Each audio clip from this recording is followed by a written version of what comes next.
in a new topic that is process of maturation.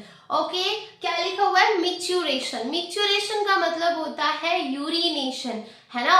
पढ़ा होगा ना एक्सक्रीटरी प्रोडक्ट में. मैं फिर पढ़ा देती हूँ. देखो क्या होता है, सबसे पहले आपको मिच्यूरेशन का प्रोसेस जानने से पहले आपको क्या करना पड़ता है, कुछ चीजों के बारे में समझना पड़ेगा. जैसे आपको पता है ह्यूमंस में एक्सक्रीटरी ऑर्गन कौन होता है? किडनी होती है, राइट? कौन होता है? किडनी होती है. तो किडनी की लोकेशन क्या होती है? किडनी एक पेयर होती है. कितने पेयर होती है? एक पेयर होती है. वन पेयर मीन्स टू से कितने नंबर हो गए? 2 हो गई. पहले मैं आपको कुछ बता देती हूँ जैसे किडनी के बारे में. किडनी क्या होती है, यूरिथ्रा क्या होती है, और इसके बाद यूरिनरी ब्लैडर क्या होती है. ठीक है, पहले आप ये समझो, उसके बाद मैं आपको मैकेनिज्म ऑफ मैच्योरेशन बताती हूँ.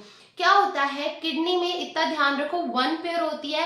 लोकेशन की अगर बात करूं तो it was located in between the last thoracic chamber और जो आपका थर्ड लंबर वर्टिब्रा होता है उनके बीच में किडनी मिलती है. अब देखो जो आपका लास्ट थोरैसिक चैम्बर है और जो थर्ड लंबर वर्टिब्रा है, ये चीज आप पढ़ते हो लोकोमोशन और न्यूरल वाले जो चैप्टर्स आते हैं, तो अभी इतना याद रखो लोकेशन क्या है. फिर इसके बाद आप यूरिथ्रा पढ़ते हो. ज्यादा नहीं जानना यूरिथ्रा क्या होता है. अगर मैं बात करूं मेल और फीमेल दोनों के केस में, यूरिथ्रा की मेन तो एनसीईआरटी लेंथ बताती है. क्या कहती है कि जो मेल होता है ना उसमें यूरिथ्रा की लेंथ आपकी कितनी होती है? अप्रॉक्स 20 सेंटीमीटर तक जाती है, और फीमेल के केस में यूरिथ्रा होती है करीब 4 सेंटीमीटर तक. कहते हैं कि यूरिथ्रा जो है हम मेल के केस में इसको यूरिनोजेनाइटल ट्रैक या फिर बोल सकते हो यूरिनोजेनाइटल डक्ट भी बोलते हैं. क्यों बोलते हैं? क्योंकि मेल के केस में जो यूरिन और इजैकुलेटरी डक्ट से कॉपुलेशन के time, during copulation ejaculatory duct क्या रिलीज करता है? सीमन रिलीज करता है. वो जो सीमन होता है और जो मेल में यूरिन है, दोनों के पास आउट होने के लिए, मतलब रिलीज आउट होने के लिए एक ही जगह होती है, वो होती है यूरिथ्रा.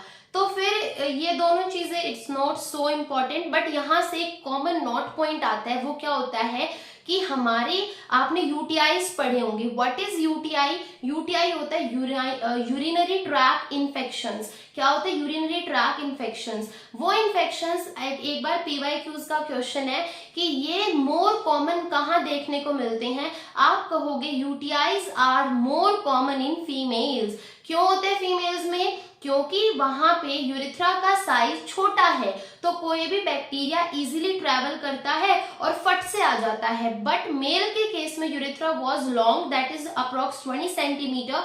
तो इससे पहले बैक्टीरिया अंदर पहुंचे, बीच में ही जो यूरिथ्रा में कोई फैगोसाइटिक सेल है या कुछ भी है वो उसको किल आउट कर देती है. ठीक है, और फिर एक जानते हो आप यूरिनरी ब्लैडर की लेयर्स के बारे में. क्या होती है लेयर्स में? देखो हमारे पास 3 टाइप की लेयर्स होती है. एक है आउटर, फिर आती है मिडल, फिर आती है इनर, राइट? आउटर लेयर्स जो होती है वो आप इतना याद रखो फाइब्रस लेयर होती है. कैसी होती है? फाइब्रस लेयर होती है. बीच में कैसी आती है? मिडल में स्मूथ मसल्स होती है. क्या होती है आपकी?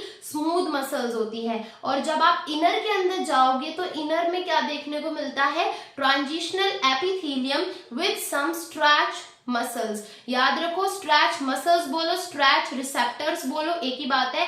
तो दोनों में तीनों लेयर याद रखनी है आपने. आउटर में क्या होता है? आउटर के अंदर आपको देखने को मिलती है फाइब्रस लेयर. फिर मिडल में क्या होती है आपके पास? मिडल में होती है स्मूथ मसल्स. आई थिंक इनको डेट्रोकर्सर ऐसे समथिंग भी बोला जाता है, एक बार देख लेना. और एक होती है आपकी इनर वाली. इनर में क्या है? Transitional epithelium with some stretch receptors. तो ट्रांजिशनल एपिथेलियम याद करो, जब कंपाउंड एपिथेलियम पढ़ते हैं तो वहां पे पढ़ाया जाता है ना, आई थिंक कंपाउंड में या कनेक्टिव में, स्ट्रेचेबल और नॉन स्ट्रेचेबल. तो स्ट्रेचेबल वालों को ही हम ट्रांजिशनल नाम देते हैं. तो ये वही वाला टिश्यू यहाँ पे लगा होता है. अब आप समझो मेन जो हमारा टॉपिक है that is mechanism of maturation. तो समझेंगे सबसे पहले क्या होता है. आपके पास 2 केस है. क्या 2 केस है? एक तो आपको यूरिन आ रहा है रिलैक्सिंग कंडीशन में. भाई आपको पता है 2 कंडीशन हो सकती है, एक फेवरेबल कंडीशन और एक होती है अनफेवरेबल कंडीशन, राइट? जब फेवरेबल कंडीशन की बात होती है मतलब आप क्या हो, रिलैक्स मोड में बैठे हो, आपको यूरिन पास आउट, अगर आपको यूं होता है यूरिन आने वाला है, आप फट से जाओगे वॉशरूम में और अपना करके आ जाओगे, राइट। लेकिन अगर इमरजेंसी केस है, मतलब आप कहीं ट्रैफिक में फंस गए या कुछ भी आपके साथ कोई अनफेवरेबल कंडीशन हो जाती है जिसमें आपको ये होता है कि भाई हम तो यूरिन पास आउट कर ही नहीं सकते, राइट, तो इमरजेंसी कंडीशन में क्या रोल है, तो दोनों केसेस आप समझेंगे क्या होता है। सबसे पहले आपके जो न्यूरॉन्स, जो नेफ्रॉन्स होंगी वो यूरिन आपका बनाना स्टार्ट करेंगी और उसके बाद वो जो यूरिन है वो कहाँ आता है, हमारा यूरिनरी ब्लैडर में आता है। यूरिनरी ब्लैडर में क्या होता है, यूरिन को धीरे धीरे धीरे धीरे स्टोर करा जाता है। स्टोर मीन्स टू से आपको एकदम से जब आएगा तो वो पहले ऑलरेडी स्टोर्ड होता है, राइट। तो यूरिनरी ब्लैडर में धीरे धीरे क्या होता है, यहाँ पे ऐसे ऐसे ऐसे ऐसे क्या होता है, आपका जो यूरिन होता है वो स्टोर होना स्टार्ट हो जाता है। अब जैसे ही यूरिन स्टोर होता है तो हमारा जो ब्रेन होता है, आपको पता है ब्रेन हमारा बाप है, राइट, इसमें क्या बैठे हैं, सीएनएस और पीएनएस बैठे हैं। तो क्या होता है, जैसे जैसे यूरिनरी ब्लैडर में यूरिन डिपॉजिट होना स्टार्ट हो रहा है, स्टोर होना स्टार्ट हो रहा है, तो वहां जो लगे स्ट्रैच रिसेप्टर्स, देखो मैंने दिखाए हैं, ये जो छोटे छोटे लगे हुए, दीज आर स्ट्रैच रिसेप्टर्स। ये जो स्ट्रैच रिसेप्टर्स है ये स्ट्रैच होना स्टार्ट करते हैं, खींचना स्टार्ट करते हैं। तो जिसके कारण क्या होता है, जैसे ही ये स्ट्रैच होते हैं क्या होगा, हमारा सिग्नल जाएगा सीएनएस के पास। व्हाट इज सीएनएस, ये रहा देखो सीएनएस।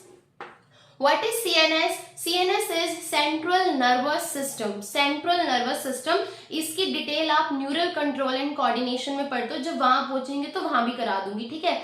तो क्या होता है, CNS सेंट्रल नर्वस सिस्टम। जैसे ही स्ट्रैच रिसेप्टर्स का सिग्नल सीएनएस को पहुंचता है, अब सीएनएल क्या करता है, अच्छा ऐसी बात है, अभी कौन सा मोड है, पहले मैं आपको बता रही हूँ फेवरेबल कंडीशन, कि आराम से बैठे हो, यूरिन आया है, कैसे पास आउट कर रहे हो। तो मैंने कहा आपको क्या मिला, सीएनएस को सिग्नल जा चुका है। तो सीएनएस क्या करता है, उसे पता है मेरे को सिग्नल पहुंचाना है, मैं तो बाप हूं, मेरे को क्या करना है, पीएनएस को सिग्नल देना है, मतलब पेरिफेरल नर्वस सिस्टम।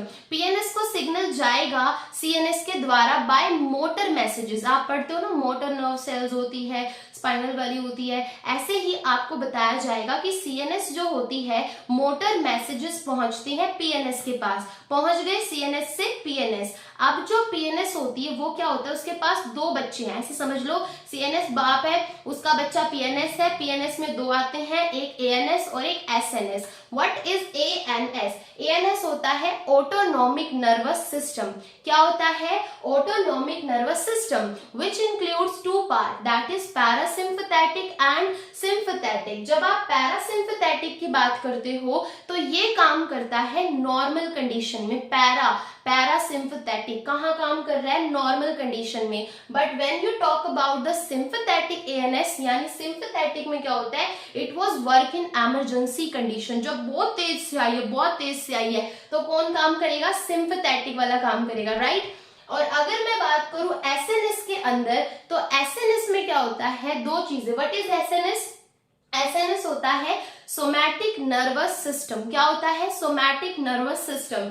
एसएनएस में दो चीजें हैं, एक तो रिलैक्सेशन मोड आएगा और एक आपका कॉन्ट्रैक्शन मोड है। बट इन सबसे पहले यू समझो, हमारे पास जो यूरिनरी ब्लैडर होता है उसके जस्ट नीचे आपको यूरिथ्रा मिलती है। ये जो छोटा सा स्ट्रक्चर है, what is that, that is your urethra. अब जो यूरिथ्रा होती है, यूरिथ्रा के अंदर दो स्पिंक्टर लगे होते हैं, मतलब एक स्पिंक्टर की दो फॉर्म होती है, एक आउटर वाला जो कि वॉलेंट्री होगा। वॉलेंट्री मतलब होता है हमारे कंट्रोल में, हमारी इच्छा पे निर्भर करता है कि आउटर वाला, जैसे आपको यूरिन आता है तो आप कंट्रोल कर पा रहे हो आउटर वाले को। इनर वाला जो होता है वो इनवॉलेंट्री होता है, involuntary does not control by us, वो कंट्रोल करता है सीएनएस, ठीक है।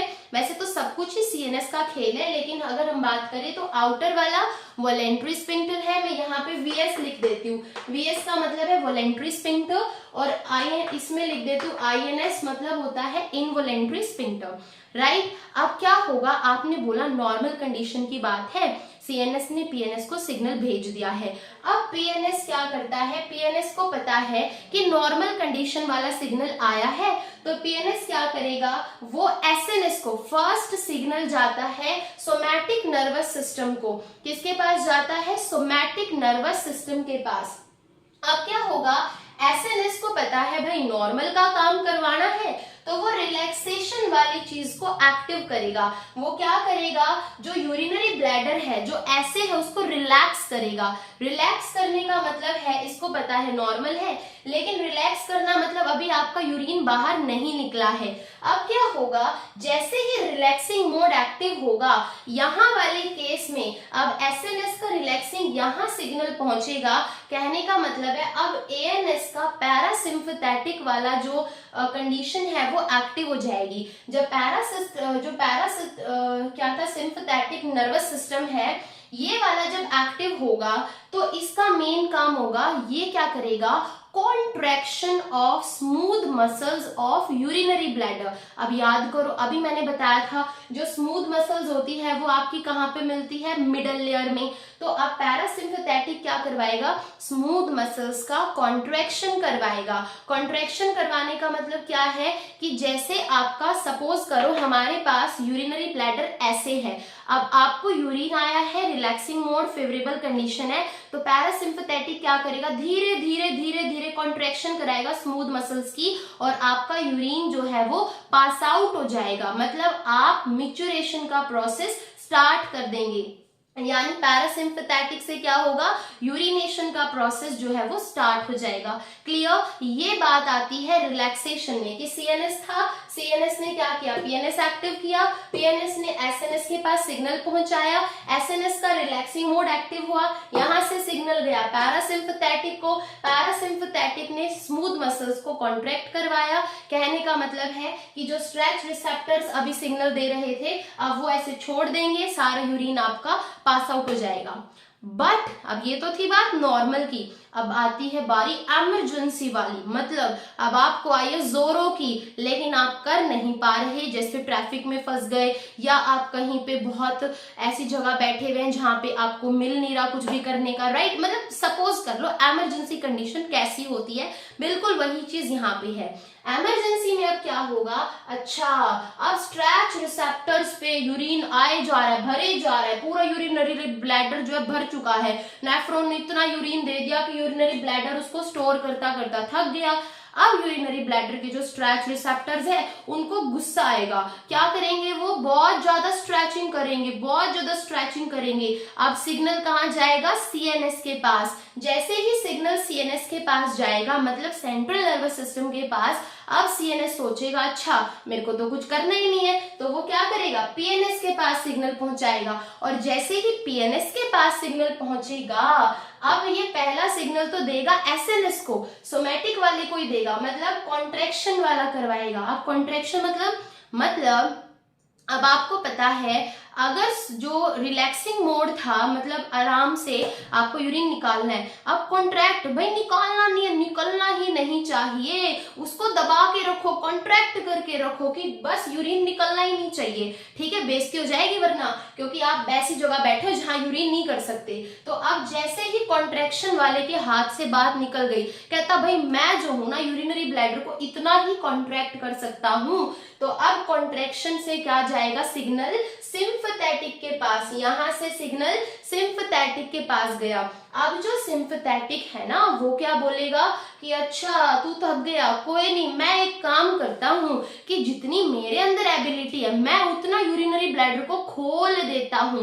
मतलब जब आप नॉर्मल कंडीशन में थे, यूरिनरी ब्लैडर ऐसे था, पैरासिम्पथेटिक ने क्या किया, कॉन्ट्रैक्शन करवाई स्मूथ मसल्स की, यूरिन पास आउट। लेकिन अगर आपने सिम्पथेटिक को देखा, ये यूरिनरी ब्लैडर था, यूरिन भरता जा रहा है, जगह खत्म हो गई, मतलब कॉन्ट्रैक्शन हो रही, भाई बचा रहा हूं, लेकिन अब कौन आ रहा है, सिम्पथेटिक। वो कहता है रुक जा, मैं एक काम करता हूं, यहाँ की जगह ही बढ़ा देता हूं। मतलब dilation of smooth muscles of urinary bladder. जो स्मूथ मसल्स होती है यूरिनरी ब्लैडर की, स्मूथ मसल्स को हमने डायलेट करवाया, मतलब हमने उनको खोल दिया ताकि यूरिन का जो स्पेस है वो बढ़ जाए, यूरिनरी ब्लैडर में और यूरिन आ रहा है तो ज्यादा प्रेशर ना बने। क्लियर।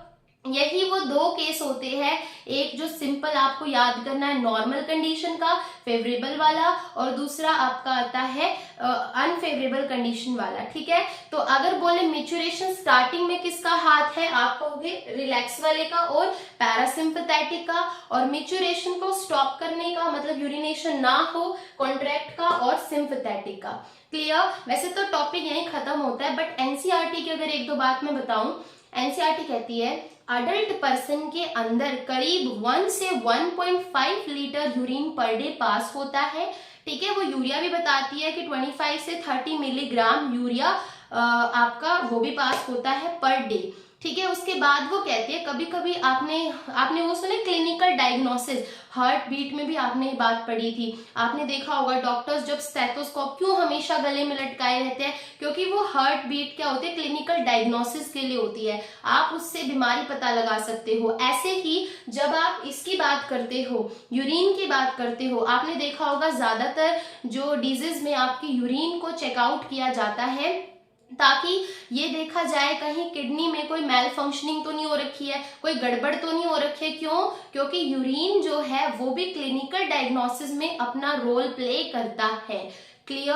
और इसके बाद आप यूं भी बताओगे कि जैसे ही आपको पता लगा डिजीज कैसे, जैसे सपोज एनसीईआरटी 2 एग्जांपल देती है, कहती है अगर आपके यूरिन में ग्लूकोज मिलता है तो उस डिजीज को ग्लाइकोसूरिया बोलते हैं, और अगर वहीं पे आपको कीटोइक एसिड मिल रहा है तो वो हमारी कीटो यूरिक एसिड होती है। ठीक है, तो आई थिंक मैंने थोड़ा गलत बोल दिया है, मेरे को ध्यान नहीं है। एक बार चेकआउट करेंगे एनसीईआरटी, और ये इम्पॉर्टेंट है तो प्लीज इसको ध्यान रखना। और अगर मेरी वीडियो अच्छी लगे तो प्लीज लाइक शेयर सब्सक्राइब करना। ठीक है, थैंक यू।